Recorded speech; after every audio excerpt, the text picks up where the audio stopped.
हाँ भाई गौरव जी, अरे भाई कितनी बेइज्जती कराओगे? कितनी मट्टी बलीत कराओगे यार? हर मुद्दे पे तुम्हें मुंह की खानी पड़ रही है क्या? अरे कह क्या रहे हो? घोड़े पे से उतर ही नहीं रहे हो, बस दौड़े ही जा रहे हो, दौड़े ही जा रहे हो। अरे साफ साफ बोलो ना, क्या कह रहे हो, क्या चाहते हो? भाई आप लोग तथा कथित चौथा स्तंभ है ना, तथा कथित विपक्ष और जिम्मेदार लोग इस देश के पीएम केयर्स फंड पे सवाल उठा रहे थे। भाई आपको 50 बार नू भी बता दी कि ना मोदी जी के आगे कोई, ना मोदी जी के पीछे कोई, वो पैसे लेके जाएंगे भी तो कहाँ जाएंगे? वो तो संत आदमी, फकीर आदमी है। जो भी कुछ उन पे है वो तो देश के लिए ही, अगले की सैलरी भी देश के लिए ही है ना। पर तुम लोगों को समझाए कौन? तुम्हें तो हिसाब चाहिए है ना, तुम्हें तो सब कुछ पता करना है भैया। पीएम केयर्स फंड में किसने पैसा दिया, कहाँ गया, कितना था कितना नहीं, है ना। तुम्हें समझाओ तो तुम्हारे समझ नहीं बैठती है ना। फिर तुम सुप्रीम कोर्ट जाते हो, वहां अपनी झंडा करा के आ जाते हो है ना। भाई तुमने सुनी नहीं, सुप्रीम कोर्ट ने तो साफ साफ कह दिया कि पीएम केयर्स फंड को रिलीफ फंड जो है दूसरा, उसमें मिलाने की कोई जरूरत ही नहीं है। तो आप घोड़े पे क्यों सवार हो रहे हो? और एक सेकंड, इसमें हमारी मट्टी बलीत होने का क्या मतलब है? इसमें हमारी मट्टी कहां से बलीत हो गई? ये मट्टी बलीत नहीं है, हैं? भाई जब देखो तुम हिसाब मांगते रहो हैं। भाई कभी नू कहो कि पुलवामा में बारूद कितना है, उसका हिसाब बताओ है ना। सर्जिकल स्ट्राइक में कितने मारे गए, उसका हिसाब बताओ, सबूत दिखाओ। कभी हिसाब मांगते हो कि भैया चाइना ने हमारे देश में कितनी अपनी चौकी बना ली है, उसका हिसाब दो है ना। कभी नू कहो कि इस चीज़ का हिसाब दो कि चाइना के हमने कितने बंदे मार दिए उस टाइम जब लड़ाई हुई थी उनसे, और फिर उसमें भी तुम अपनी मुँह की खाओ है ना। अरे मोदी जी तुम्हें एक सेकंड में ध्वस्त कर देते हैं। अरे छोड़ो, उनकी भी मत सुनो, अब सुप्रीम कोर्ट की तो सुन लो है ना। अब तो कम से कम इन सवालों को छोड़ो और लग जाओ देश निर्माण में। मतलब तो कुल मिला के आप ये कह रहे हैं कि इस देश में सवाल नहीं पूछा जाना चाहिए, कोई हिसाब नहीं पूछा जाना चाहिए। मतलब मोदी जी ने त्याग दिया है सब कुछ, अपना घर वाले त्याग दिए हैं, अपनी जिंदगी के लाविश सब चीज़ें हैं वो सब त्याग दी हैं, तो मतलब आप सवाल नहीं पूछ सकते उनसे।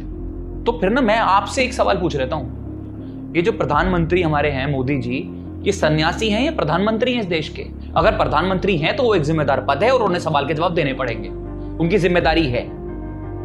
वो एक नौकरी है और हमारे पैसों से उनकी सैलरी आती है, चाहे वो डोनेट होती है उससे हमें कोई मतलब नहीं है। आप वहां बैठे हो, आपको सवालों के जवाब देने पड़ेंगे। और रही बात मिट्टी बलीत होने की, मिट्टी उसकी बलीत नहीं होती जो सवाल पूछता है, मिट्टी उसकी बलीत होती है जो सवाल पूछने के बाद भी उसका जवाब ना दे। और उसकी होती है जो स्थापित मूल्य जो होते हैं, जैसे कि भाई मीडिया का काम होता है सवाल पूछना, ठीक है, विपक्ष का काम होता है जो सरकार में बैठे हैं उनके काम काज पे पूरी पूरी नजर रखना, वॉचडॉग का काम करना कि भाई इनका काम सही चल रहा है या नहीं, और वो भी उस पर सवाल उठा सकते हैं। अरे विदेश में कितने सारे देश है जहां पर शैडो कमेटी बनती है, शैडो कैबिनेट बनती है, मिनिस्ट्री टू मिनिस्ट्री उनकी ड्यूटीज लगती हैं। अरे हमारे देश में भी हमारा जो पार्लियामेंट है उसमें भी प्रावधान है स्टैंडिंग कमेटी का, जिसका काम ये है कि वो देख रेख करती है कि जितनी भी ये कैबिनेट है वो ढंग से काम कर रही है या नहीं। मगर अफसोस जब से मोदी जी की सरकार आई है इन स्टैंडिंग कमेटियों की कोई बिसात ही नहीं रह गई। लेकिन मैं एक चीज बता दूं, मोदी जी संत हो, महात्मा हो, सन्यासी हो, बाबा हो, महान हो, जो हो,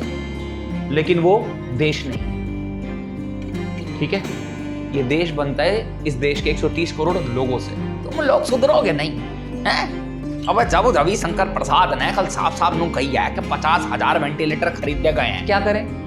रविशंकर प्रसाद के पैर धो के पी ले, बहुत बड़ा एहसान कर दिया देश पे। अरे आप जैसे पहले बताते थे वैसे बताइए ना खुल के कि भैया पीएम केयर्स फंड में इतना पैसा है, इस कंपनी ने हमें इतना पैसा दिया है। भाई ये भी बताइए ना कितनी चाइनीज कंपनी ने आपको पैसा दिया है। बल्कि जब आपसे ये सवाल पूछा जाता है आप क्या करते हैं? खोद पीट के यूपीए के जमाने की चीजें उठा के ले आते हैं कि भाई राजीव गांधी फाउंडेशन को चाइना की कंपनी ने इतने पैसे दिए थे डोनेशन में। अरे इन सब हरकतों के लिए 2014 में हमने कांग्रेस को जवाब दे तो दिया, आप फिर उन्हीं बातों पर अटक जाते हैं। आपको समझ क्यों नहीं आता? इस देश के लोगों ने 2014 में कांग्रेस को उनकी गलतियों के लिए सबक सिखा दिया है, मगर आप वो सबक सीखने को तैयार ही नहीं है। पर ठीक है, आपकी तो चल रही है भाई, ये लोकतंत्र है, यहाँ पर हर 5 साल में इलेक्शंस होते हैं।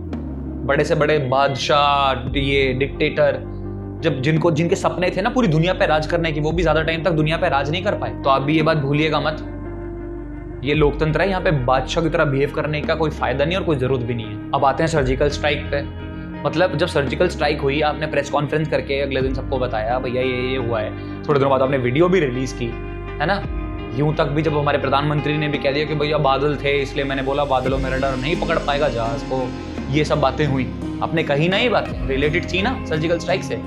तो फिर जब चाइना की बात आती है, जब आप चुप क्यों हो जाते हैं? आप क्यों नहीं बताते कि आपने कितने लोग मारे हैं, या क्यों नहीं बताते कि वो कितनी चौकियां हमारे एरिया में बना चुके हैं, हमारी जमीन पर बना चुके हैं?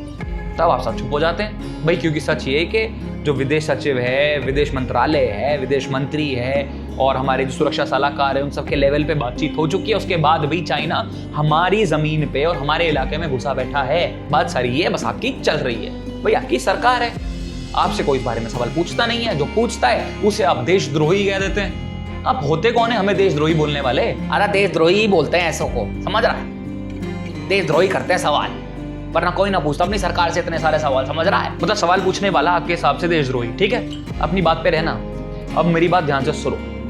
प्रधानमंत्री बनने से पहले मोदी जी बीजेपी के महासचिव थे, ठीक है? और वो जो इनका मीडिया सेल होता है वो उसके हेड भी थे। उन दिनों में रोज बीजेपी एक प्रेस कॉन्फ्रेंस करती थी, कांग्रेस से सवाल पूछती थी। उस प्रेस कॉन्फ्रेंस के बाद नरेंद्र मोदी जी बैठकर और अनौपचारिक तरीके से लोग सारे मीडिया वालों से बात करते थे, जिसे बोलते हैं डी ब्रीफिंग। वही मोदी जी जब प्रधानमंत्री बन जाते हैं, वो कहते हैं कि प्रेस कॉन्फ्रेंस करना या मीडिया वालों से बात करना या मीडिया से बात करना समय की बर्बादी है। भाई जब अपनी बारी थी तो छिप के सवाल पूछ लिए, ठीक है? अब जब तुम पे सवाल दागे जाएंगे तो तुम्हें बात ही नहीं करनी है। अरे विपक्ष भी आज अपने सवाल पूछता है, वो भी अपना काम कर रहा है, मीडिया भी अपना काम करता है, हम सब अपना अपना काम करते हैं। बदले तो सिर्फ आपके मोदी जी और बीजेपी है। भाई लोकतंत्र में तो सवाल पूछे जाएंगे, रोक सको तो रोक लो, समझ रहे हो मेरी बात? सवाल बंद नहीं होंगे। आपके भक्त, आपके ट्रोल, आपके मंत्री लगे रहो, आपस में जो करना है करते रहो, सवाल नहीं रुकेंगे। लेकिन अगर सवाल ना पूछे जाएं या सवालों पर हंसा जाए, सवालों के जवाब ना दिए जाए, वो सिर्फ एक ही जगह होती है, वो होती है डिक्टेटरशिप में। जो आप कहते थे कि इंदिरा गांधी के जमाने में डिक्टेटरशिप थी हमारे देश में, वो डिक्टेटर थी हमारे देश की। अरे आप तो उनसे भी 2 कदम आगे जा चुके हो, समझ जाओ अभी भी। हाँ यार, ये बात तो इसकी कड़क है बस है भाई। मैंने तो खुद यहाँ तक सुनी है कि जो पीएम केयर्स फंड है ना, इसमें 2105 करोड़ रुपए मोदी जी ने खुद पीएसयू कंपनियों से लिए हैं। भाई वो तो देश की ही कंपनी है, देश के लोगों की ही कंपनी है। ये तो वही वाली बात होगी भैया, इस जेब से पैसे निकाल के इस जेब में डाल दिए। और भैया दूसरी बात ये है, अगर आपने काम अच्छा करके दिया है तो वो बात आपको पहले कहनी चाहिए, है ना? वो तो ज्यादा से ज्यादा सबसे पहले बतानी चाहिए, सबसे आगे।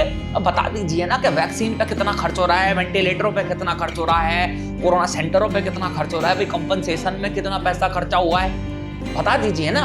सवालों से क्यों डरना है? आप तो खुद कितने काबिल आदमी है, तो सवालों से मत डरो भाई। जैसा कि ये गौरव कह रहा है कि आप खुद ही मीडिया के इतने क्लोज रहे हैं, आप इतने निकट रहे हैं, इतने साथ रहे हैं उनके, है ना? और ये तो छवि बन रही है आपकी, आप मीडिया से डरते हैं। अरे मैं जानता हूँ आप मीडिया से नहीं डरते, मुझे पता है इसके पीछे भी आपकी कोई ना कोई प्लानिंग तो होगी, पर ये छवि बन रही है ना आपकी, इसे एक बारी में खत्म कर दो। मैं तो कहता हूँ एक प्रेस कॉन्फ्रेंस कर दो, छोड़ो यार, ये गौरव नहीं, एक इंटरव्यू दे दो, है ना? और बढ़िया वाला दे दो, वो वाला नहीं, मतलब वो कविता वाला और वो मतलब आम वाला, वो नहीं, एक बढ़िया सा इंटरव्यू दे दो, असली वाला होता है ना वो। और बात खत्म करो, निपटाओ। और वो इंटरव्यू देख के मैं मस्त ताली बजाऊंगा, है ना? और आप ये वीडियो देख के ताली बजा रहे हो ना, मेरे को पता है, तो फिर लाइक तो कर लो। हमारे चैनल सब्सक्राइब करो, घंटी बजाओ, फेसबुक जाके हमें फॉलो करो, लाइक करो, इंस्टाग्राम पे जाकर भी हमें फॉलो करो, एशिया विल हिंदी। और तब तक के लिए जय हिंद।